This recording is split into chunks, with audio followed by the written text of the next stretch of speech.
वे कहते हैं कि कुछ पत्थर सिर्फ इतिहास में खड़े नहीं रहते, वे उसे याद रखते हैं। समय के अंधकार से लिंगराज मंदिर केवल एक स्मारक बनकर नहीं, बल्कि एक जीवित रहस्य बनकर उभरता है, जो मौन होकर भुवनेश्वर की निगरानी करता है। इस नगर के भारत की मंदिर नगरी कहलाने से बहुत पहले एक संरचना ने जन्म लिया और उसके चारों ओर पूरी सभ्यता को भक्ति के सूत्र में बांध दिया, मानो नियति स्वयं पत्थरों में ढल रही हो।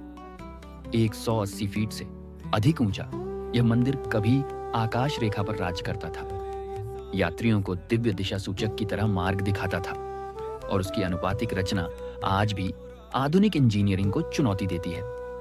इसके पवित्र गर्भगृह में निवास करता है एक अद्वितीय स्वरूप, हरिहर, आधे शिव और आधे विष्णु, जहां विरोधी ब्रह्मांडीय शक्तियां एक होकर संतुलन का संदेश देती हैं। इसके केंद्र में स्थित है स्वयंभू लिंग, जिसे मानव हाथों ने नहीं गढ़ा, बल्कि जिसे धरती ने स्वयं प्रकट किया, और इस मंदिर को एक निर्मित संरचना से बढ़कर जीवंत सत्ता बना दिया। इसके नीचे बहती है एक ऐसी शाश्वत जलधारा जो कभी सूखती नहीं, जिसका कोई दृश्य स्रोत नहीं, फिर भी वह निरंतर शिवलिंग का अभिषेक करती रहती है, मानो प्रकृति स्वयं यहां नतमस्तक हो। मंदिर के समीप स्थित बिंदु सागर शांत दिखाई देता है, पर विश्वास है कि इसमें भारत की सभी पवित्र नदियों की बूंदें समाहित हैं, जैसे पूरे राष्ट्र की आध्यात्मिक चेतना एक ही जलराशि में समा गई हो।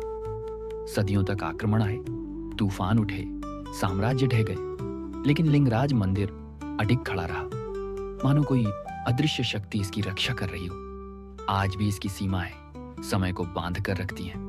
केवल हिंदुओं को प्रवेश, वही प्राचीन अनुष्ठान, वही परंपराएं, जहां बाहर समय आगे बढ़ता है, पर इन दीवारों के भीतर वह ठहर जाता है। लिंगराज मंदिर केवल पत्थरों में उकेरा गया इतिहास नहीं, बल्कि जीवित ऊर्जा है, जहां आस्था वास्तुकला बन जाती है, रहस्य शाश्वत हो जाता है, और मौन उत्तरों से भी अधिक गहन हो उठता।